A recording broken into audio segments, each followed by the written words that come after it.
you have to invest in yourself. A lot of people always say go and talk to everybody else, but you have to know your weaknesses, and you definitely have to work on those. That's one of the things I've done. I write down, still to this day, I have a book in front of me, right? And I write down listen before every meeting that starts, right on top, because as when you're starting off a business, you think you know everything. And one thing is, learn to listen. That's one of the things I had to learn for myself. So I would say you have to invest in yourself, and find your weaknesses, and then work on them. That'll definitely go a long way in you being successful.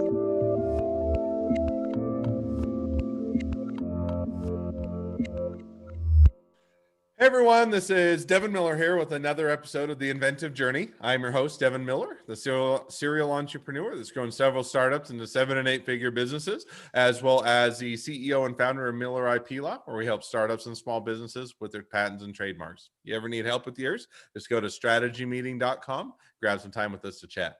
Now, today we have another great guest on the podcast, Manish Vakil, and as close as I can to pronounce the name right. And he came to the U.S. when he was in 6th grade. I didn't speak any English. They had to actually take him back to 5th grade because of the English barrier. Learned, I think, to speak most of his English by television and by going to school. And then when he got into high school, kicked things into gear and said, "Hey, I want to be successful. I want to get a good education." So graduated from high school, went to Rutgers, did finance and econ, and then worked with Wall Street for a period of time, did some consulting as well, and then was doing that for a period of time. I decided to go out and do his own business about a year before he got married. Did have his own businesses, got into some franchises, bought some franchises, sold some franchises, ran those for a period of time, and then decided to start his own franchising company. Was actually with one of the previous people he'd worked with on a franchise gym, bought that from them, turned it around, built it up, and been doing that along with a few other franchises and growing things ever since. So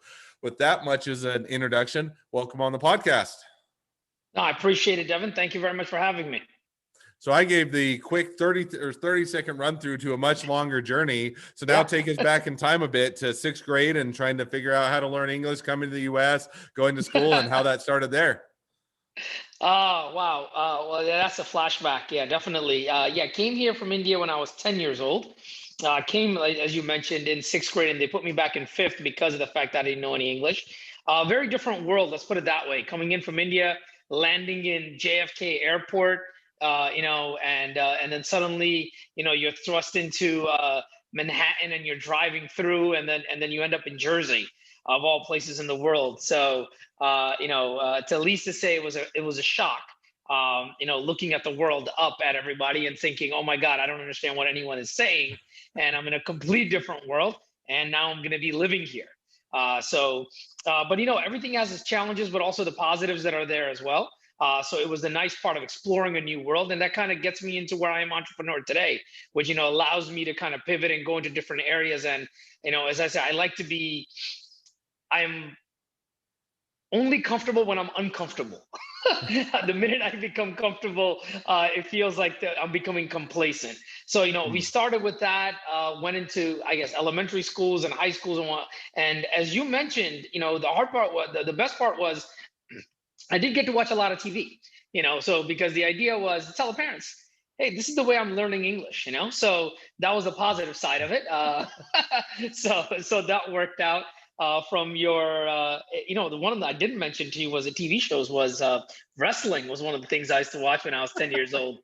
It was a Saturday morning, 10 o'clock, WrestleManias, and I don't know if you remember that way back in the day. Mm. Uh, Tito Santana to Macho Man and Hulk Hogan stuff. That was some of the stuff that I used to watch too. But going into the business side of it, it did definitely prepare you for what you are today. In your past, a lot of people say, "I wish I didn't do that. I wish I didn't do this." But all of those things build me to who I am today. And that's a key part of it.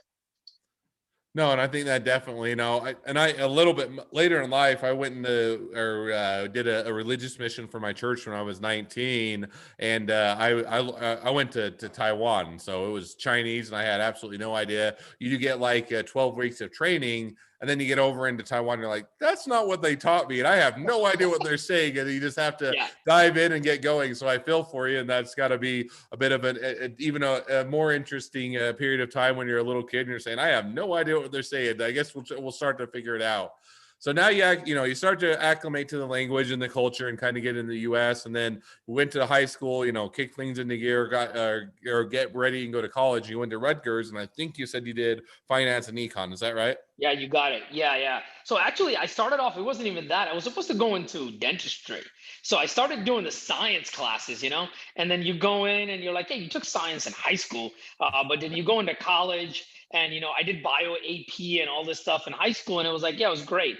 And it was nice and it was fun. Okay, great. Now you get in and you're doing it in college and you're like, yeah, I'm not really a fan of chemistry.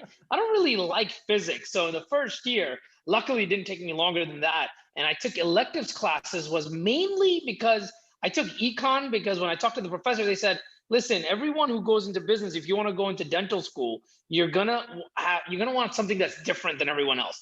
Everyone who applies is gonna have chemistry, biology, any one of these majors. So he goes, go and do a business minor and that'll make you stand out. Well, long behold, I took that as a minor, which turned into a major after, because I didn't even bother applying for dental school because I couldn't stand the science, to be honest. But that's how I ended up in business. Yeah. So now you come out of school and you graduate in business. You say, okay, dentistry is not for me. It's not where I want to head. I'll go into the business, which I'm right there with you. Business sounds a lot more fun, but you go and do that for a period of time. And, I think you started out graduating and went to Wall Street. Is that right? Well, yeah. So I was working during the school years. I used to work throughout the day. Like, you used to have the unpaid internships. And this is, you got to remember, it's internet boom time, right? This is 90, 95, 96, 97, 98. You're talking about, I graduated in 95. So right after that, that's when the internet is just going absolutely nuts, right? Founding of Amazon, Google, all of this stuff is happening. So I was working at a couple of these different startups in Manhattan. And we used to work from 8 to 4, come back, take the train back to college, and then go to class from 6 to 9 at night. It was the evening schooling. So, 3 credits a day, 4 days a week in a Saturday class, which was, man, that was torture. But yeah, that was the idea. And then I ended up on Wall Street afterwards, which was, I was doing consulting for a company out of Boston, and it put me in a consulting job at Wall Street for JP Morgan. So I was working on their project management side. Which was a lot of fun. That was a lot of fun. That's where the technology side comes in. You're working together with a lot of different areas. I even forgot, the Pinnacle Alliance, I think is what it was called. It was like a combination of old Anderson Consulting and JP Morgan and I forgot the CompuServe, I think was it? I'm not even sure the third company that was there. But yeah, all these old companies that don't exist anymore. But it definitely teaches you a lot. And it was a lot of fun. You're 20 something years old and you're walking into Wall Street. It makes a huge difference than starting and not speaking any English at 12 years, 10 years before that. No, I definitely, and that, kudos to you that, hey, you kind of come from, hey, I didn't speak English. Now I've gone to university. Now I'm going to Wall Street. I'm working for some of the biggest firms, and, and having that opportunity, that's certainly a great journey to have. Now you did Wall Street for a period of time, and then how, what caused you to get out of Wall Street, or to change directions, or to go in a different direction?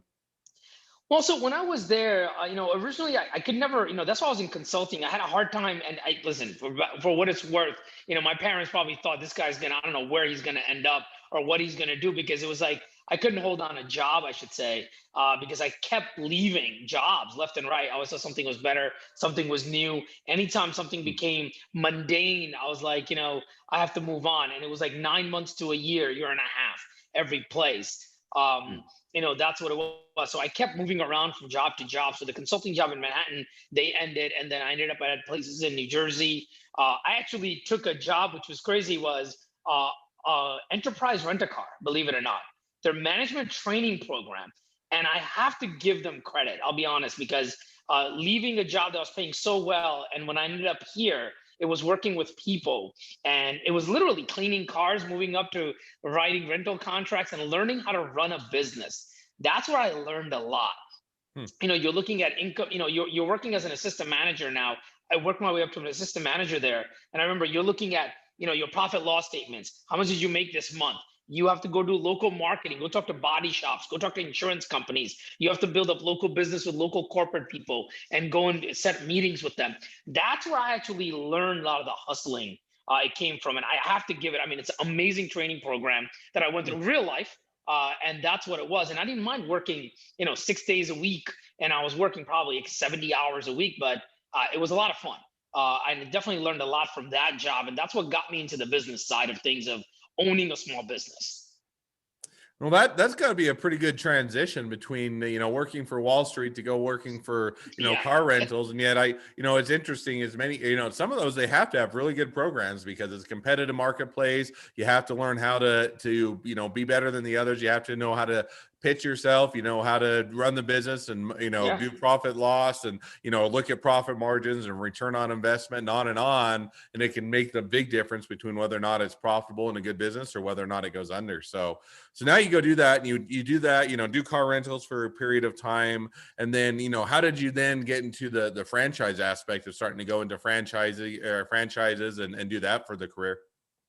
Well, I could have stayed with that company, right? And then I had an opportunity. I had a couple of friends who were working for, ADP, and this. I had another in a corporate place, and they were like, now you're thinking about. I was going out with my now current wife, and it was like, what are you gonna do? You can't exactly stay at this job for a long time. You should go get a master's degree or something else at that point. And I was looking at that, and I didn't want to pay for it, right? So the best thing to do is go get a job with a company that's going to allow you to get a master's degree. So I ended up with ADP, Automatic Data Processing, obviously one of the biggest payroll companies now that's out there. And I was working for them and doing my master's degree at Stevens Institute on the weeknights and weekends. So because they were paying for the classes there, so I did it in project management. And I was doing all the major classes. I actually never completed it, to be honest, because of the fact that I was like, afterwards electives were too expensive, and I didn't want to pay $1,000 a credit. Great school, Stevens, by the way, but that's what it was. And I did all the major classes, and the idea was actually to go and open a business or work in a business where I can start my own business. That was the thought process. Now, how was I going to get there? I looked up at, grants and SBA loans and did all those things. So once I talked to my girlfriend and wife, and that was the plan, to get into that area.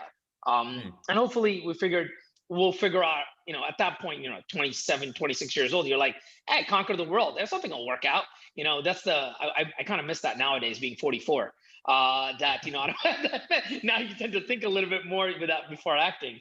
But yeah, that's how I ended up in business, the original idea.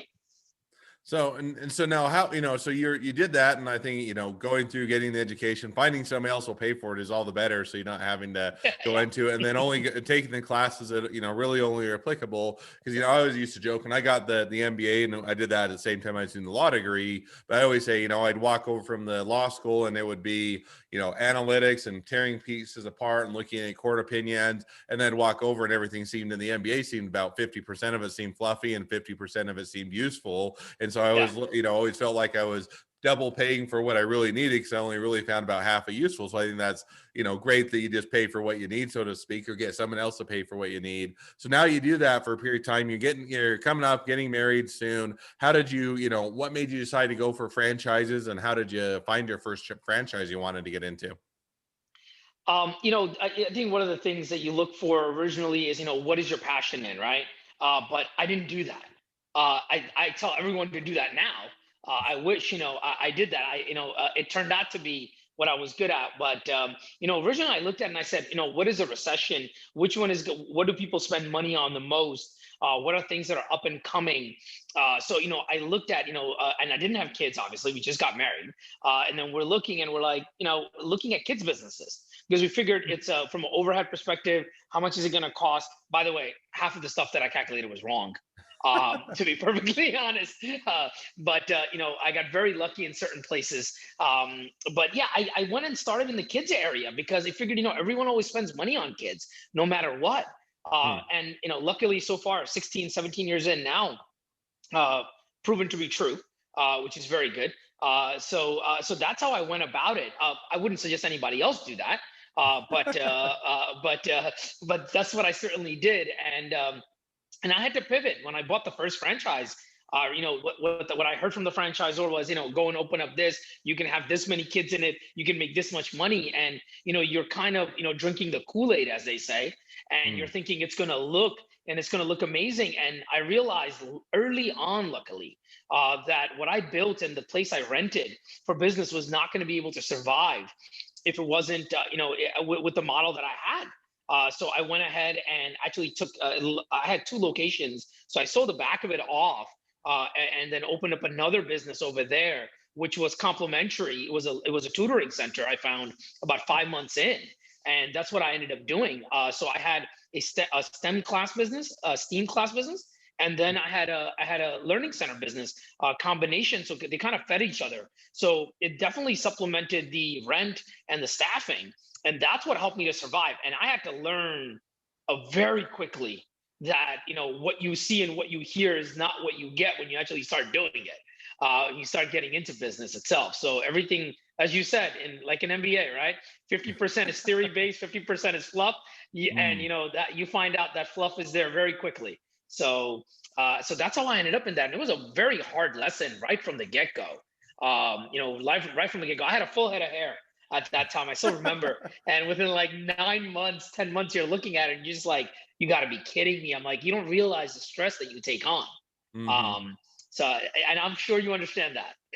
Yeah, no, definitely. It's always interesting. I think everybody has this, misconceived, probably because of movies and television, or at least that's what I'll blame it on. Of, oh, you Yes. go and start your own business and it's wonderful. You work 2 hours a day and then you go and you have lunches and vacations and everything works out perfect and you're rich and it's just, just go Yeah. do it. And there's a lot of rewarding things about doing your own business. Don't get me wrong, but it's not the same. It's not this life where you work a couple hours, no stress, everything's perfect. No, it's a lot of hard work and a lot of sleepless nights and a lot of stress. And it Yeah. definitely, you have to have the grit in order to stick with it to ever make a success or go of it. And even then, it's still far from certain that it's ever going to be successful. So I'm definitely agreeing with you on that front. So now as you go do it, and so you got into the kids business, and because you're having a kid and looks like it may be at least recession resistant. I don't know if there's anything recession proof, but at least resistant. Yeah. Resistant. Correct. Yeah. Now you get that, you get into that for a period of time. Now I think at some point you decided to sell the franchise or get out of the franchise or shift or go somewhere else. Yeah, Help me understand yeah. that So or remind me there. yeah, so what I did is I opened the first one and I had the learning center as well, but I was running it on a daily basis. So, I'm cleaning the bathrooms, I'm the one sweeping the floors, and then I'm also the director, I'm all the sales. As you say, you're CEO, but you're chief everything officer. Mm-hmm. There's no such thing as just sitting in a corner office. Doesn't work that way. Hmm. So I'm the accountant, you're the marketing person, you're everything. And that's what it was. So I did that. And then so I opened the businesses in 2006, 7. And then I opened the gym in 7 middle. So it was literally within a year I had 3 of these businesses running. And and lucky enough, obviously wife is doing her degree, and she's finishing her degree and become a nurse practitioner while simultaneously working as a registered nurse. And then I'm running the businesses on the side. And going into it afterwards, what I realized was my life was changing, right? So now you're married, now if you're having kids and whatnot, your time commitment's going to shift. You need to Mm. be able to say that, hey, you're not going to be able to come to work every single day anymore. So are you able to hire somebody to run it? But is the business that you bought, it's a franchise, do they allow you to do that? Forget about the fact if they allow you or not. Does it generate enough capital for you to hire someone and still take money out? Because at the end of the day, you're working there, you're not paying anyone else, so you're taking the salary at least, right? So now Mm-hmm. if you're not working there, where's that salary going to go? You have to give it to someone else. Or are they going to do the same job you do? So all these questions come up. So I had the gym that was running, and I set the gym up to be kind of in a semi kind of I just oversaw the operations, and I had a director already running it and everything else like that. So decided to sell the learning center and both the learning center and the STEM program in 2009. And so I was going to also have twins in 2010. So about 6 7 months before the twins were born in February, I sold the business. So then wife was still, obviously working. She couldn't tell her to quit her job. She just became a nurse practitioner, a year before. So that's how I actually got into it and kept the gym business, because the other two didn't have enough income in order to, kind of hire a full-time director. in order to run it. So that was an interesting time frame. So you learn different things as you go along, and the gym definitely survived that part of it, and we kept it. And the little boys loved the gym. They took their first steps. You're walking in, take them to the office with me some of the days, and the staff would sit there and play with them all day long. Music classes, started walking at 7 months and 9 months because they had so much exercise in the gym, which was insane. But it was a lot more fun. It was definitely a lot of fun. No, it sounds like a great kid's playground for growing up. That's got to be a fun place for them to grow up and learn a bit. So that sounds fun. Now, you did that, I think he's ran it for 3 or 4 years or so, and then you decided, okay, I've done enough franchises for other people. I want to do my own thing or start my own franchise and kind of take that bulls by the horn. Is that about right? Or kind of follow on to kind of what caused that transition? What made you shift from kind of doing somebody else's franchise to wanting to do your own? Well, I ran into a lot of issues. So I had the learning center, I had the tutoring franchise. And when I had the tutoring franchise, I owned about 6, 7 of them myself in different states in partnership together by myself. And I was also an area developer for them. So I helped them open locations in multiple different states through people that I knew. Through the other franchise system. So I had a lot of experience in going and assisting them, which was, field operations, going and talking to them. How are you running the business? What are you doing for marketing? How do you find a location? What are you doing for build out, architects, all of these things. So it was working MBA essentially in franchising is what I was getting, or opening and starting small businesses. So when I was doing that for a long time, and I had the Tumbles, JW Tumbles location was called at the time, and JW Tumbles was bought out by another company out of New York, and they wanted to, and they acquired it for essentially they were acquiring the hiring and the pipeline for sales. It's a great company out of New York that was there, and it was called Kidville, public information. So it's in our franchise document anyway, so I'll name it. And when we bought the company, and they're great people there, but they had 2 different brands. They had a Kidville brand coming out of New York, really high flying, doing amazingly well, a lot bigger, a lot more expensive, obviously, to build. They were way bigger in size. But Tumbles was a nice, quaint little small business, which was running great. And I had it running for about 3 years at that time when they took over, 2 years actually, by the time they took over. And they asked us to switch the brand to Kidville if we wanted to. It was an option. And I said, no, because I already paid for this franchise. I already built it. I didn't want to put more money into changing everything. But, when a new company comes on, you have 2 different companies you're operating under the same umbrella. You're going to take a backseat in certain areas, obviously, right? Because they're going to focus on the main business, and rightfully so. Nothing wrong with that.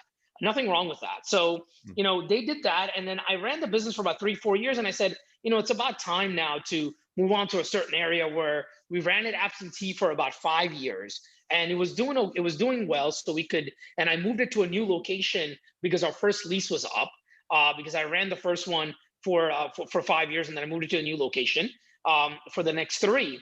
And when I moved it, obviously our expenses dropped quite a bit. So our revenue went up, our profit went up a little bit because of the fact of our overhead went down.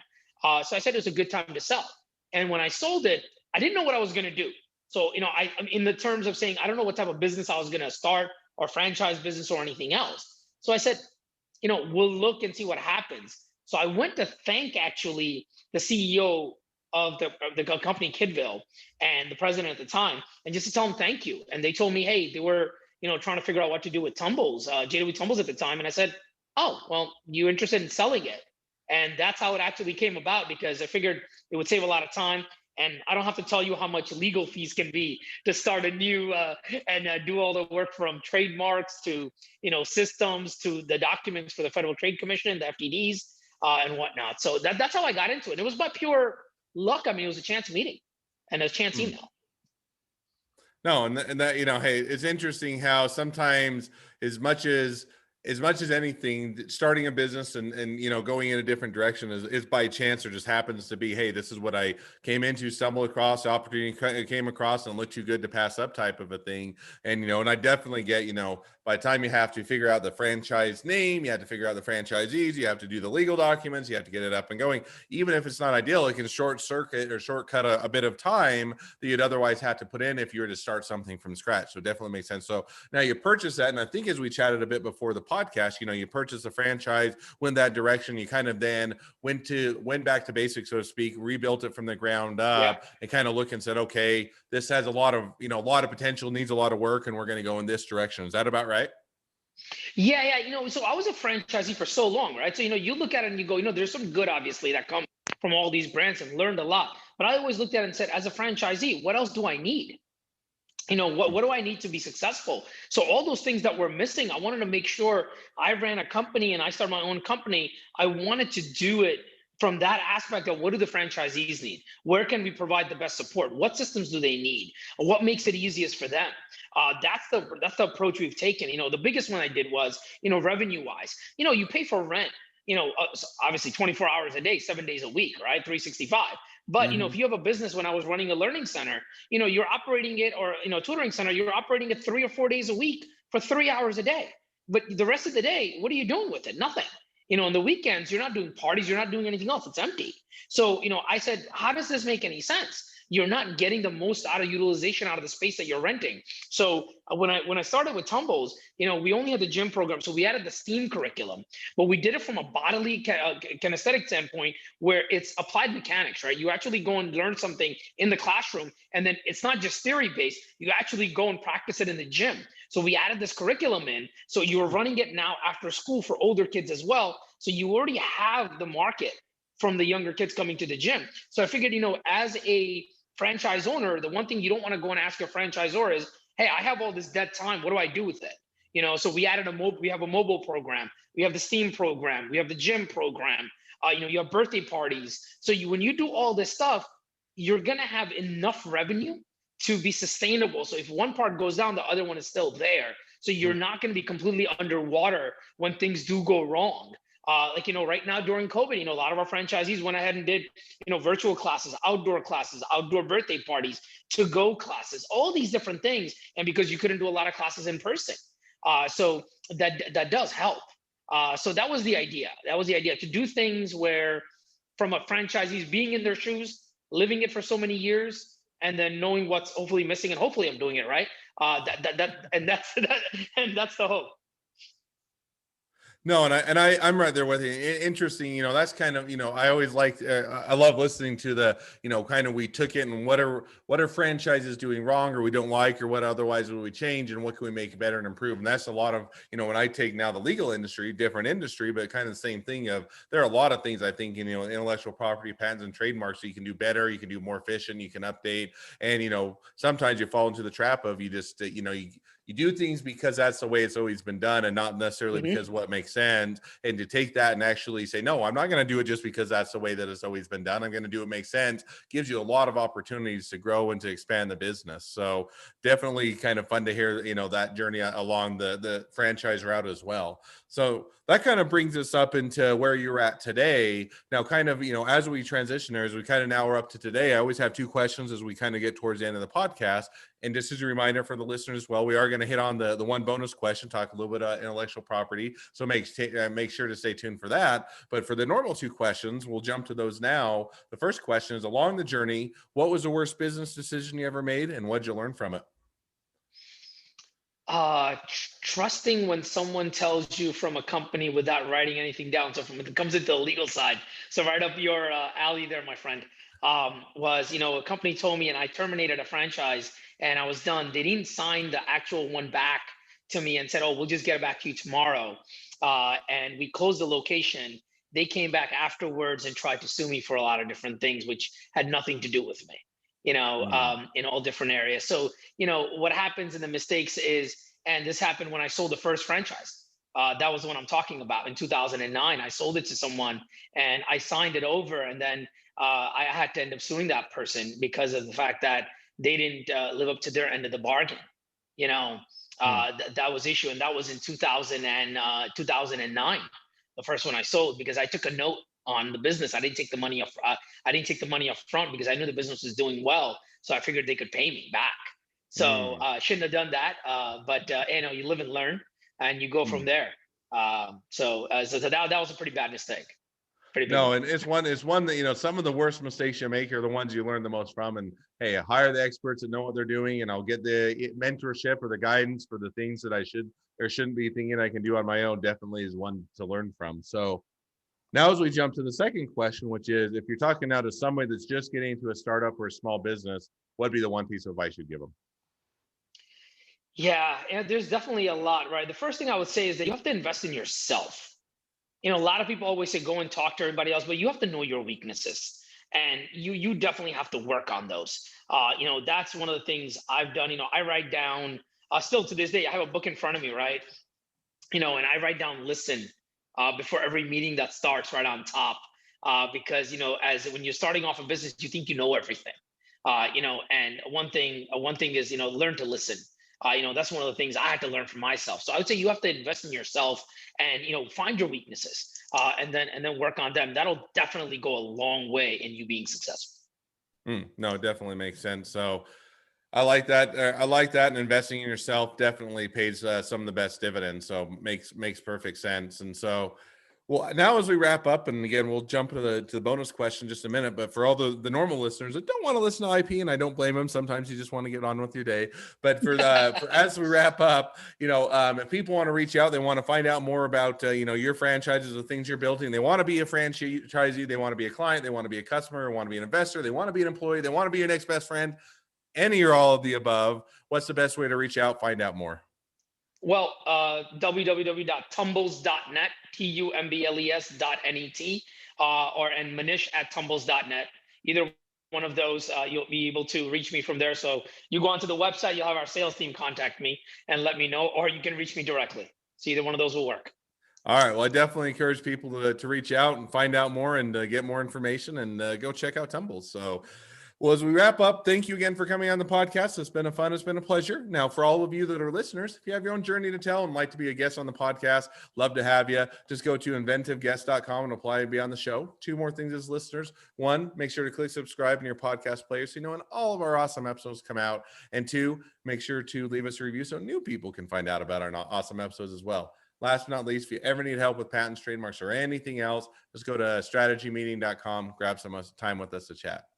So now we as we wrap up the normal episode, it's always fun to do the bonus question, switch gears a bit, talk a little bit about intellectual property, because it's one thing that I definitely am passionate about and definitely have a fun time talking about. So with that, I'll switch gears a bit and turn it over to you to ask your top intellectual property question. I'm looking at the different areas. I know I hear about this Madrid protocol all the time, right? And then I'm trying to figure out and look at. So the reason I asked the question, let me preface actually. We just signed a letter of intent. We're going into Ghana, into Africa. We already have a signed deal in Middle East, and now we're going into Asia as well. And the Asian countries and the African countries, for that matter, I mean, the patent law just seems extremely vague. I don't know how else to word it. And I'm having a hard time at the end of the day, and be perfectly honest, is just kind of figuring out which is the best approach, because everyone keeps telling me, I'm looking at it and they're like, well, you can do the Madrid protocol on this, but then it doesn't apply. I don't know if there's another way to do it. Do you recommend having an attorney here and then having a local attorney there, or do you go directly to the company there, in the local country that you're going into, but then you don't know them? So I feel like there's just, I can ask you 100 questions about this, as you can tell. So so this is where I'm at right now. That's what's going through my mind. So the best way to approach this. Yeah, there's a few things, and you're probably. I'll preface it with I'll probably give you a biased answer because that's I can only give you an answer based on the biases that I have. But I always tend to like, and when I've been on both sides. So I've ran startups, small businesses, continue to be involved with them. I've also done the IP side, and it's generally nice to have a cohesive or a central place for someone that manages all of your IP, in the sense that, if you go to a U.S. attorney and say, hey, I need to do Madrid protocol, I need to file a PCT application or a EU patent application, or I need to file for multiple trademarks via Madrid or any of those natures, they can generally manage all that for you. Now, what they're going to do is they're going to hire local counsel in that given area, but they're still going to understand the overall picture. And so what gets difficult is if you don't have that centralized person. You get so many dispersed people you're working with, they don't understand, do you have a US one that you can have priority to? What is the protocol? Do you already have a US patent that you're doing it, or do you do a PCT application that you're wanting to go international? And kind of having a lot of that cohesive strategy in that centralized location generally gives you a lot better counsel. And then they can also have an idea, what are you seeing in other countries that may affect the prosecution here? So let's say you filed for a patent in China or Europe or wherever, and you were seeing, hey, here are the grounds for rejection. Now we can go, now when we get those grounds for rejections in another country, we can already have anticipated, see if our arguments work, if they're convincing, what other art is out there. And so kind of having that centralized location where you can have strategy, they can see what's going on with it or throughout all the portfolio and make better decisions is generally where I would start out with, or at least for my biased answer, because it gives you a lot more cohesion and a lot more leveraging of the knowledge you're getting across the whole portfolio, as opposed to just breaking it out and then nobody having that centralized knowledge. Does that make sense? Yeah, it definitely does. I like that aspect of it. So you have one place where you can go to as opposed to having seven different firms, I guess, that you're talking to in seven different countries. No, extremely helpful. That definitely does help.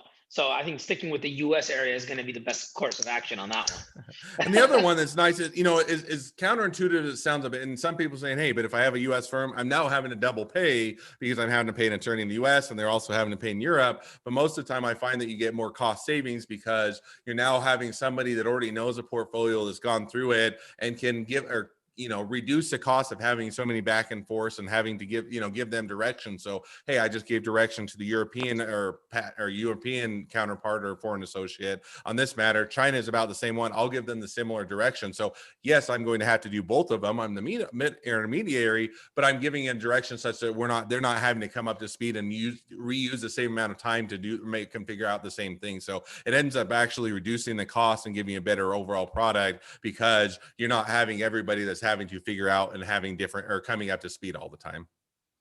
No, that's a great point because I'm not an expert, like I just said beforehand, right? Like know your weaknesses, right? And that's definitely a weakness for me. So for me to become an expert in terms of what the best approach is, rather than utilizing it, that's very helpful. I appreciate that. Thank you.